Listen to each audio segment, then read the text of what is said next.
don't think it's something you can be done with all brands or all clients, but I quite like that when it's just you see an out-of-home ad and you know exactly what it is, just from the visual without any text. And I think that's quite effective. Absolutely. And I was just saying to that point, actually, I've heard we work very closely with loads of creative agencies, and I've heard a few of them say that actually out of home is your almost ultimate test for your message. If you can get it across in that 10 seconds or that one word, you've got a core, strong idea. So it's almost like that great test bed to actually see if your idea actually has any legs and can take it forward.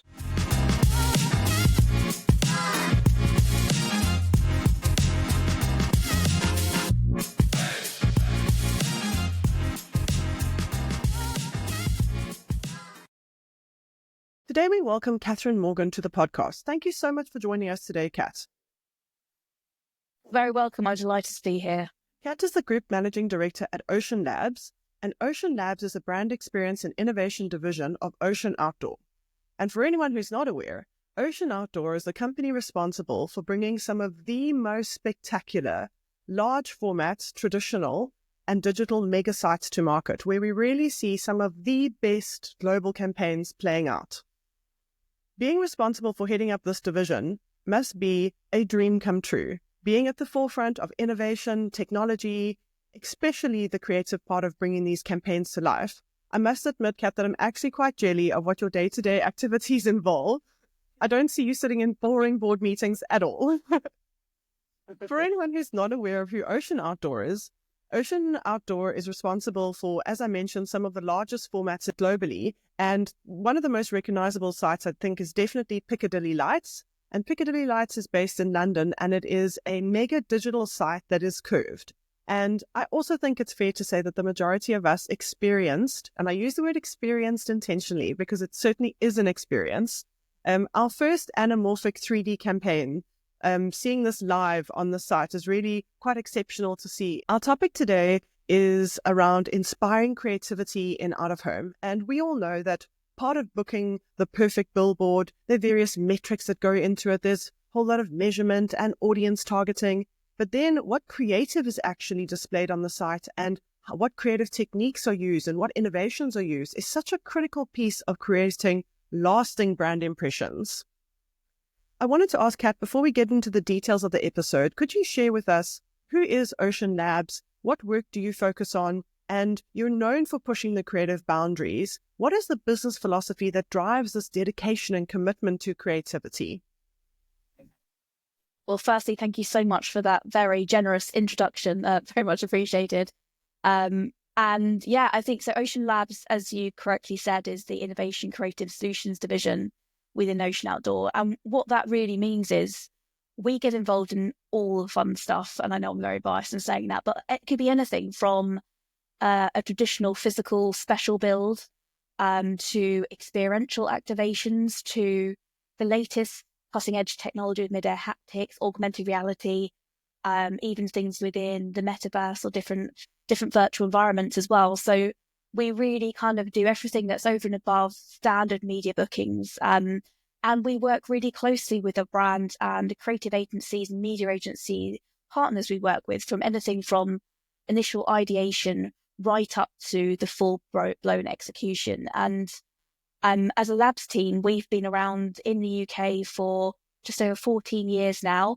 And yeah, it's been a really, really exciting journey. And we're now there's 43 of us across 7 markets, growing rapidly all the time. And I think during that time, I've really tried to foster the kind of culture of really bold exploration and kind of creativity and curiosity within the team. And I think we all feel like we're part of something really exciting. We're doing something different. And and I think that it does feel exciting because as we all know, no brief is exactly the same and no campaign is exactly the same. So I am very lucky of the job I'm in, and it is incredibly exciting with all the different things that we get to do. Yeah, you see, I knew you don't sit in boring board meetings at all. You guys are out there doing the fun stuff. And I love what you mentioned now around inspiring a culture of curiosity, because I think that really does lead into creativity. And I wanted to ask you, kind of sitting in the position where you guys are really at the forefront of a lot of some of the most innovative and the best campaigns we're seeing, what would you say are really the core principles and kind of best practice when it comes to looking at inspiring a creative campaign or bringing that thread of like mega innovation into an out-of-home campaign? I think, just to start, I guess creativity is always been at the part of the ethos of Ocean, even before I joined. And it's been really exciting part of what makes us who we are, part of our DNA really as a brand, and pushing the boundaries. And I think in terms of from a creative campaign, one of the things I always think about is, and I always talk about that I'm really passionate about is actually context is out of home's biggest superpower.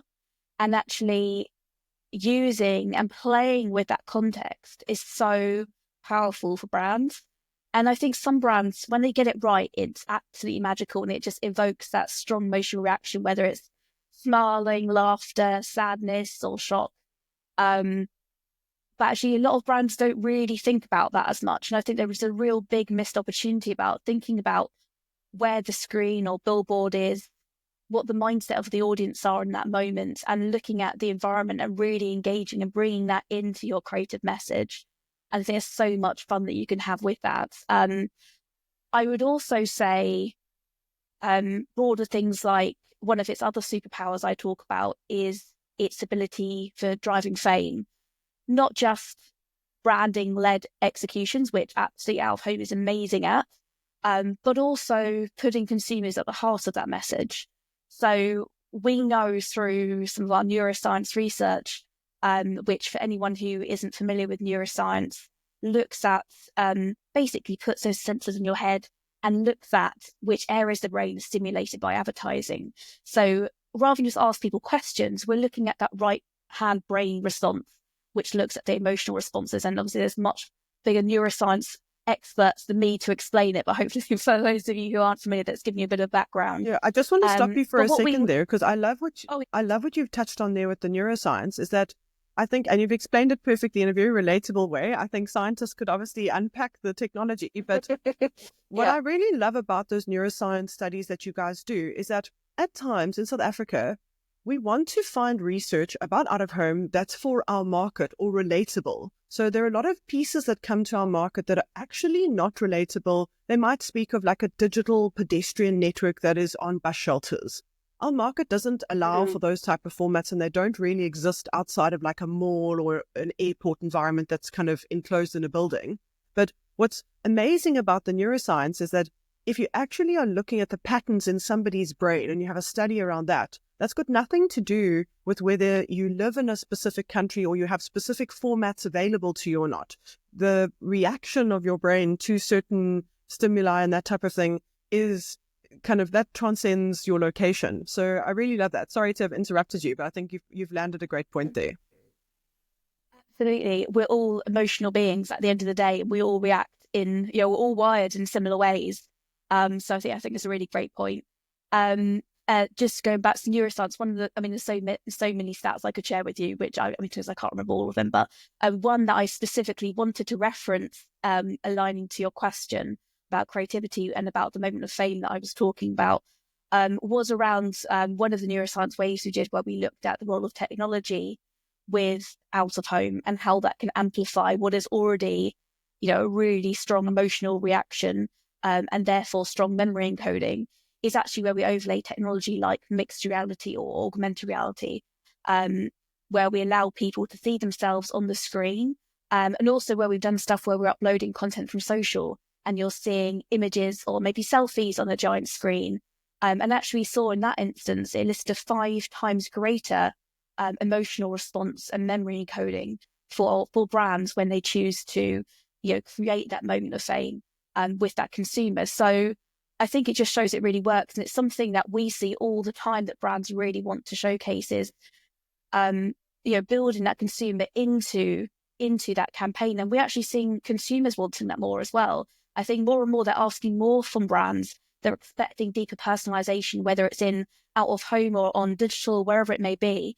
And they want more of a conversation with brands rather than just a one way being spoken at. And I think, to allow a consumer to be part of an interaction where maybe they're experiencing something and they're seeing afterwards that moment played out on a giant screen, and they're famous for that moment. It's something that elicits such strong emotional connection. And then it becomes shareable as well, which again is one of out of home's greatest superpowers, which I'm sure you know and hear people talk about. Is it's one of the few mediums that people stop and take a picture and then share it. So I feel like we're almost spoilt for choice with how many different creative applications we can have within the out of home world. But I do feel if I had to pick two, it would be that kind of playing with context and that the fame factor that our medium can bring. Thank you so much for sharing that. And I love and I completely agree that the fame effect that out of home can drive is so impactful, and it really does drive the effectiveness of the medium, and it really does make consumers do an action or purchase or an action or a sharing of the content. That fame effect is really, really fantastic. It's a great pull for out of home. But what I wanted to also just chat to you about, we're talking about, consumers or audiences engaging with out of home. What I wanted to talk to you about, we've spoken about it a few times in prior episodes with other guests, is gamification, something that we're not enough of here in South Africa. And I think it's such a fantastic use of out of home, is getting the audience and the consumers to use their smartphones as a device to engage with an out of home ad or, become a console. And we're not seeing a lot of that here. And I think there's definitely more room for that in South Africa and rest of Africa to really expand on gamification. But I know that you guys have done a lot in this space. I would love to hear your advice, your thoughts, your principles around it. And overall, do you also see it as one of those core creative ways of, bringing impactful out of home to the stage? Absolutely. And I would say one of the few good things to come out of COVID and the lockdown is certainly the wider adoption of the use of QR codes. I'm not sure if it's the same in South Africa, but across many other countries and a lot of our other markets, that's certainly the case of where we work, that people feel more comfortable scanning them. They're used to interacting with them. So using that as the call to action, it's just a really easy, seamless vehicle for that interactivity. And I think if you're asking someone to stop their free day and interact with something, it's got to be easy. And there's got to be a reward. There's got to be that value chain there. Now, that could just be you're taking part in a really fun activation that, you're doing something like a Pokemon Go style activation where you're collecting digital tokens. We did a great campaign for Lacoste previously where we had digital tokens around the digital screens and leading to their store. We could collect those to redeem different samples and different merch, which people absolutely loved. And we had, I think over 93,000 participants. And people really do. And then you can sign up to mailing lists, which I think all those extra personal steps that you wouldn't necessarily enter into a billboard, but you can into your phone, means that the two just work really well together. And I think it is that ease of interaction and the reward. It could be a prize, it could be something else. And I know just going back to neuroscience again, one of our previous studies was actually about the role of mobile and out of home working together. And we're really passionate about the two screens really amplifying those experiences. And what it showed was actually if you saw an ad on an out of home screen and then the same ad afterwards on mobile, it would actually primed you and delivered 48% higher memory encoding. So actually it proves that it really does work. And actually the two mediums together really are effective. And I think there is still something magical about controlling a giant screen from your phone and having that idea of customizing something in front of you. We did a great collaboration for Tato Games and for Space Invaders for the 45th anniversary, which was really fun. It was a multiplayer game across all of our markets. We could go on and zap different Space Invaders in your cities that was using latest geospatial technology. So all of the different augmented reality Space Invaders were mapped to the buildings and your surroundings. And it's really fun. All the scores are on the screen. And I just think it's a great way of the two mediums working really well together. And I think it works for brands as well, because as I mentioned, you can get people then signing up to your mailing list, even directing them to store, to a point of purchase, to watch more content on screen or book a test drive, whatever it may be. I think it's a great vehicle to deliver that action. Nalissa Media, your brand, their eyes, amplified with our out-of-home solutions. Get your brand to the people with Nalissa Media's dynamic out-of-home media solutions. Tailored to fit your unique campaign needs. Whether you want to engage audiences on billboards, transit ads, or digital screens, we have the right platform for you. Elevate your brand visibility and impact with our innovative and cost-effective solutions. I wanted to ask you, you've done an array of different types of innovations, right from 3D molds to experiences to gamification, which we spoke about now, to, projections, 3D anamorphic. I think, you've literally touched on all the innovations that are out there, particularly in the out-of-home world or in the out-of-home space. And I wanted to ask you, which one would you say you find the most challenging? And perhaps why is it the most challenging?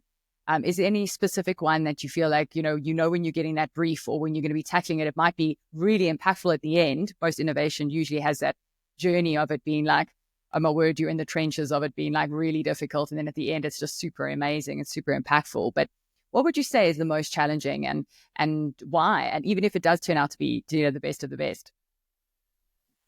That's a great question. And as you were saying it, I was actually racking my brain to think because each one is so different that Yes. because the brand's requirements are so different that one thing that may feel quite straightforward actually somehow doesn't end up being. And it's always the things that you can least predict or, and I set up labs over 10 years ago now, and at the beginning it was just me doing it. So I feel like I've experienced most of the things that could possibly happen and go wrong, but there's always different things that can happen. And that's the nature of when you're pushing the boundaries. That's part of the beauty of what you do. But I would say, I don't know if I'm struggling. I don't know if there is one piece of tech or execution. I guess anything that's purely live. I'm thinking of a live stream, maybe. Not that it's necessarily our most technically complex, but there are things that, particularly if you're like, so we've live streamed loads of catwalk shows as an example. And as anyone in fashion knows that you're never on time turning up to any catwalk show. So trying to, from a practical point of view, trying to schedule those dominations amongst a big crowd of, particularly around London Fashion Week or some of the other big events where everyone's moving from different catwalks to the next one, you have no idea when it's actually going to start. Trying to actually practically manage that and when we actually press go and when we should start everything. But also there are unknowns and things that are out of our control. And as a team, we've done this several times and we know how to mitigate what those potential risks might be. But there's sometimes if you're taking a stream from another supplier who may not have a great connection on site, then, whilst most people work with know what they're doing, but, that's an example of where we try and control the controllables, but sometimes there's things that are out of that we can't do. But, generally we are, we've had really good experiences with those. And part of what we've done our side is about installing more technology within our stream. So things like, and I won't get too boringly nerdy about this, but our point-to-point fiber connections, allowing us to live stream and broadcast with confidence onto our screens rather than relying on a shared bandwidth with a landlord, as an example. So where we can, we've tried to mitigate some of those, because we know for brands, if you're doing this is and it might only be live like a catwalk show for like 10, 15 minutes at most. This is your big moment. So it's got to work and it's got to be right. So we do as much as we can, but anything that's live, and particularly if it's only live for we did a race broadcast that was live for 30 seconds, you've got to make sure it works. So nothing like that for a bit of pressure. Yeah, and I think you can also rely on the fashion industry to keep the out-of-home media people on your toes. That's a big challenge accepted. Absolutely. Fashionably late and out-of-home, which has to be meticulously executed, are two things that I can imagine are very hard to coordinate.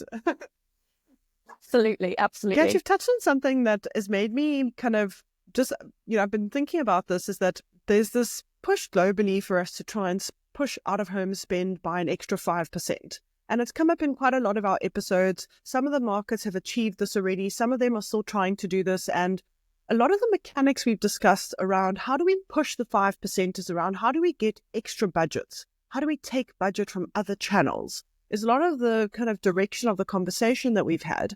And while we were speaking around some of the neuroscience results, around the link between social and out of home, around the link of mobile and out of home, it made me think that the piece for me that hasn't come up with any of our other guests is, how do we push the 5% using creative or creative mechanics? So I think it's really interesting that even if we manage to somehow get aligned on measurement and reporting, we somehow got aligned on all the regulations that are required, and some of the, in the South African market, we've got things like load shedding that can impact things in the market. So there's a whole lot of different factors that we've discussed. How do we get a regulatory board together? How do we get, sites to be regulated more effectively and those type of things? But there's a percentage of spend that you can tap into by releasing these creative levers, but it requires actually taking the attention to execute properly.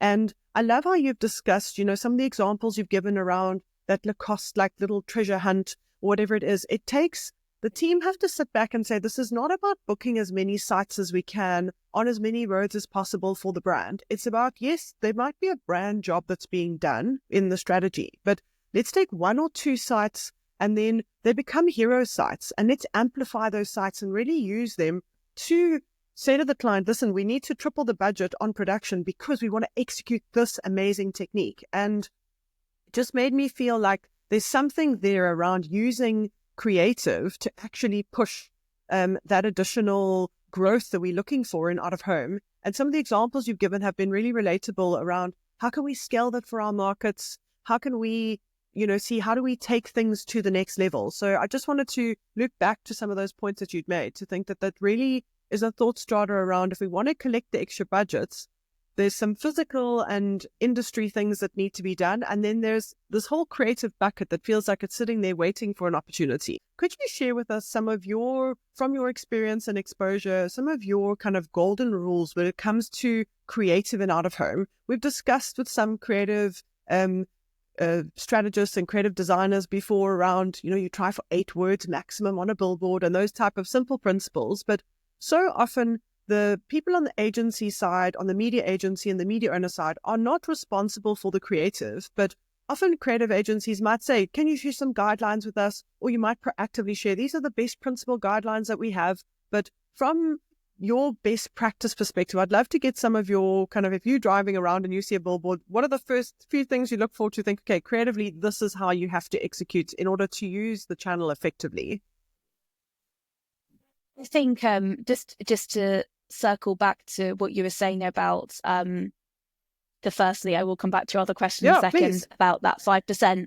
I 100% agree with what you're saying there, and I think absolutely out of home can access new budget pools as well. So things like PR budgets, other budgets as well, and actually one of our strengths is that shareability, which we've already spoken about. But actually, as media owners and as people who represent out of home, we also need to really be more confident in our medium and think about those impressions that we drive on social. And it's no accident that a lot of the big social media companies out there use out of home to advertise their platforms, because we know it reaches the right audiences and we know it engages, and we know people want to share that content. So I think, there's a lot to be said about that, and about using out of home for those big impactful moments, and then using the wider network to amplify that as well. But circling back again to your question about general creative guidance, I would say it is the classic rules of big, bold, clear messaging. If you can't understand it at a glance, then then it's probably not doing it right. I think, as you mentioned, there's the classic 5 or 6 words. If you can nail it within that, clear colours, bold messaging. If you're looking at digital out of home specifically, ensuring your brand's on the screen for the duration, or even if it's just a small section of it. I've looked at numerous studies over the years, and there's a lot where you might engage with it just for a few moments at a time. And if your brand's missing from that and you can't see it, then you miss that key moment. An example of one where I think it's been done really well very recently, more in the UK market, is for the cereal brand Kellogg's, where they've got their iconic Kellogg's logo and they've just zoomed in on the cockerel in front of OG within it, so Original Gangster kind of within it, zoomed in, like basically, because they've got so much competition out there within the cereal marketplace. But it's just big, bold, and at a moment you can recognize it. I mean, there's another great example from a year or two ago for McDonald's, which I think was in some multiple markets where they didn't even feature all of the golden arches, just a section of it, but you could still iconically know it was McDonald's. But I think big, bold, and clear messaging, and something that elicits emotion if it can. Humor is a great tool to play with where you can for the right brand and right message. But I guess on the contrary of that, you can also go completely against the rules, and I'm always a big fan of breaking rules where you can. I have seen some brands do it completely opposite of what you'd expect, and I think for the right time and right place, that can also work really well. One example of that from a few years ago was during the Brexit campaign, which we won't dwell on, but HSBC were running long form content showing their manifesto creative, which is all about all reasons of why we shouldn't vote for Brexit within the UK. And it was really long for basically the complete opposite of what you'd ever expect to see in a billboard. But because of that, it really works. And what we did was we combined that with actual real-time traffic data. So we showed that on our screens when we knew the traffic was heavily congested. That's so genius. We used that well done. to show that when people had higher dwell time, and actually it was quite disruptive in its own right. So I think for the right message and the right time, you can also completely break those rules. But I think big, clear messaging, big, clear branding, I think is the general principle that always works, and where you can elicit some emotion or a laugh, then that's always a positive. We had a chief creative officer that joined us in an episode, and she also mentioned something which I absolutely loved. And when you were talking about the cereal Kellogg's campaign, it triggered that thought in my mind. It was about also in out of home using just visual. So you could have maybe one word or no words and just a visual that can relay the overall message, which I think and I think it could be a very difficult task to always get right. I don't think it's something you can be done with all brands or all clients, but I quite like that when it's just you see an out of home ad and you know exactly what it is, just from the visual without any text. And I think that's quite effective. Absolutely. And I was just saying to that point, actually, I've heard we work very closely with loads of creative agencies, and I've heard a few of them say that actually out of home is your almost ultimate test for your message. If you can get it across in that 10 seconds or that one word, you've got a core, strong idea. So it's almost like that great test bed to actually see if your idea actually has any legs and can take it forward. Yeah, completely agree with that. I wanted to ask you now around sustainability. And the reason is, on one hand, here in South Africa and a lot of countries across the continent, there is power challenges. And a lot of the media suppliers in these markets have to find alternative sources of power to obviously do digital out of home or to keep it going. So generators, solar power for lighting, for illumination, for sites. And that kind of also does speak to, Africa and South Africa already being quite forward in the sustainability, forced by current environmental circumstances. But for creative and innovation techniques, how do you find there are ways to, for creative and innovation techniques, how do you find that there are more sustainable ways to be able to execute? Is that something you've been looking at and have been doing in your markets? Yeah, absolutely. I mean, sustainability is, with a name like Ocean, you kind of have to think about sustainability as a business. And it's been something it's been core to what we do. We do a great initiative called Drops in the Ocean, where we donate some of our revenues to a lot of environmental charities each year. So it's something we're heavily invested in. And we feel that has to be authentic in the products we deliver to our brands as well. So we certainly do have a list of sustainable suppliers that we work with through our value chain as well. And we do look at sourcing different suppliers and different things for different activations. So we like to give our clients the choice of, we would always recommend using sustainable products, but sometimes budget is a challenge. And particularly with a difficult market, sometimes practicality overrules that, but that's their choice that if they want to make that. But yeah, we do work with all sustainable brands, and we have looked around. We've used pollution eating moss in campaigns. We've used wind turbines, solar panels. It just makes me think of a great campaign we did for Volkswagen, where we grew our own billboard out of pollution eating moss, LED headlights and other things on there as well, with solar panels powered through that. So it's something we is so important to us as a business, and we think about all the time what we do. And even just in the back end of maybe the less glamorous side, but even just behind the scenes, using sustainable sources for our power where we can. But I think the drive for brands to look at making sure we're sourcing sustainable products from the outset, or if we can't for some reason, we're building something that can then be reused or repurposed or donated to a charity or an organisation, is absolutely the core of what we try and do within the business. We actually did some great work with Team GB, who we work with really closely for our Olympic partnerships. We ran a fan zone for them, where we took all of our vinyls and graphics for the fan zone afterwards, and worked with, through the British Fashion Council, a designer to actually repurpose them into outfits for London Fashion Week. So I think there's so many creative ways that businesses can actually benefit from it. It doesn't have to be just go into a difficult box to it. It actually can be even more creative when you use it in that guise.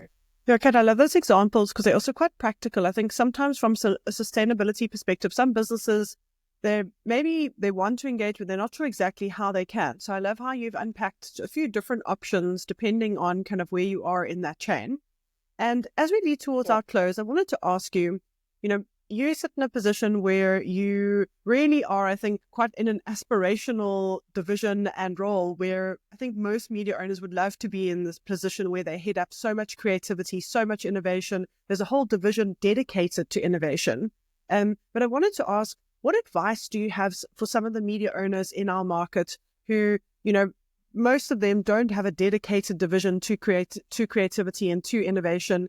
Some of them have got simple innovation decks that they really treasure, and at times, agencies and clients are really pushing media owners for, what innovation can you share with us? What can you share with us? But even there's a resistance there around sometimes, well, the presentation I sent just went into a black hole, or there was no response, or like horror of horrors, somebody else executed the idea that I had shared with the client. So sometimes, even though you want to be innovative, there's a resistance around, I don't want someone else to steal my innovative ideas. So how do I still show up at the table without showing all my cards? And I just wonder, like I said, as you guys are really well established with a whole team, you're in multiple markets, do you have any advice for media owners who are starting out on that innovation journey, or who are wanting to get to a place where they're able to confidently present innovation to their clients, of just around, how do you set the businesses up for that, what they should be exposed to, if you just have any advice around that? Yeah, absolutely. No, I think it's a really good point. And although I say we're across 7 markets at the moment, team of 43, it started with me, just one person, part-time, doing it in between doing other sales, doing other things. So I completely can identify with how some of your listeners might be feeling. And it is difficult sometimes to start out. But I would say my biggest thing is trust.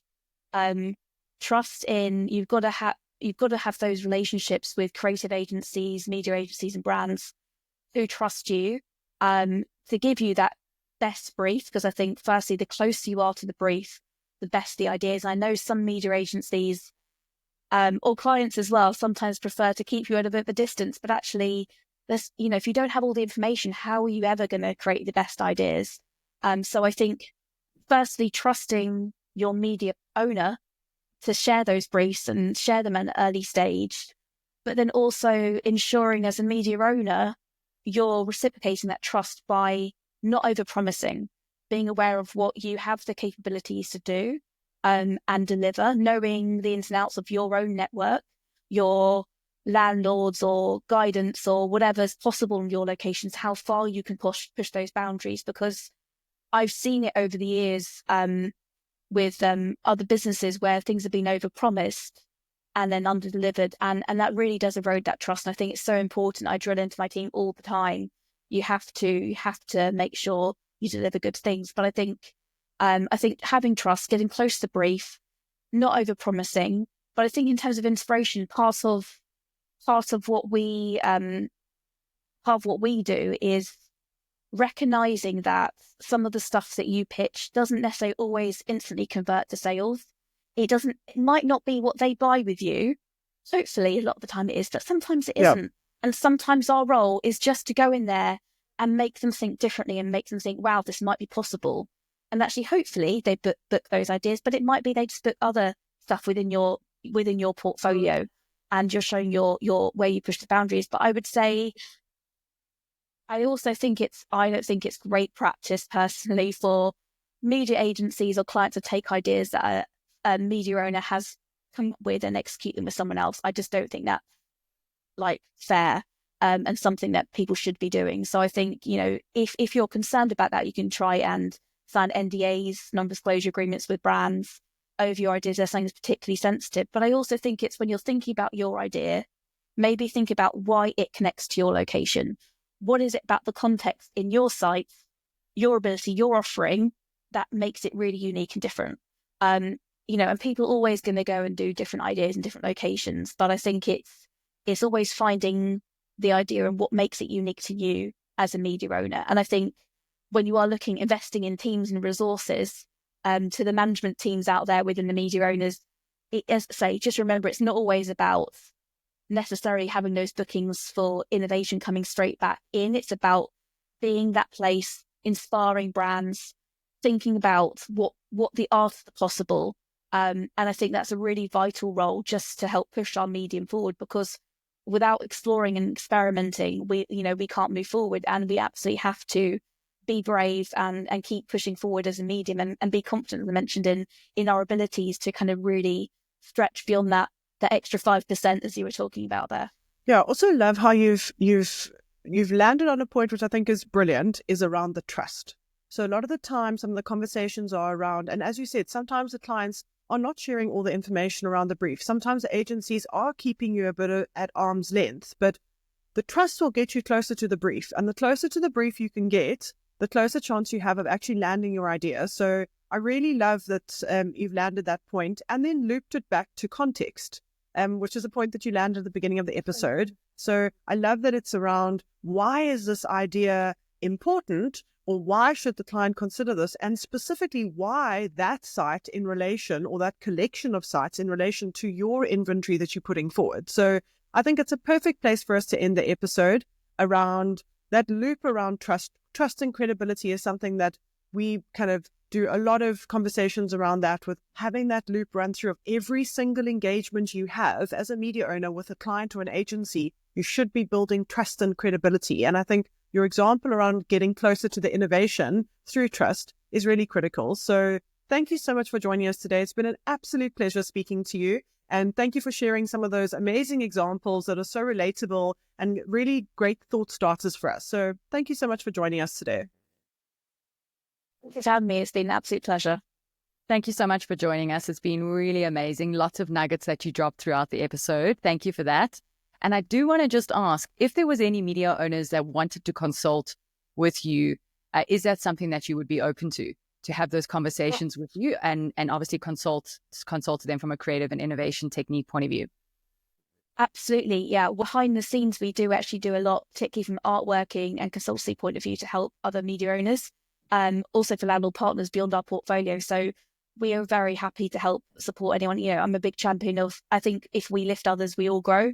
So I think if we can all grow the collective innovation and, what we're doing within the industry, then I think that benefits everyone. So absolutely. Collaboration is key. That's how we're going to move. Absolutely. That's how we're going to move the needle. Thank you so much. It's been such a fantastic episode. Thanks for joining us today to go beyond the billboard. Subscribe to our podcast to ensure you don't miss out on our exciting content. Join us again to go beyond the billboard. 1, 2.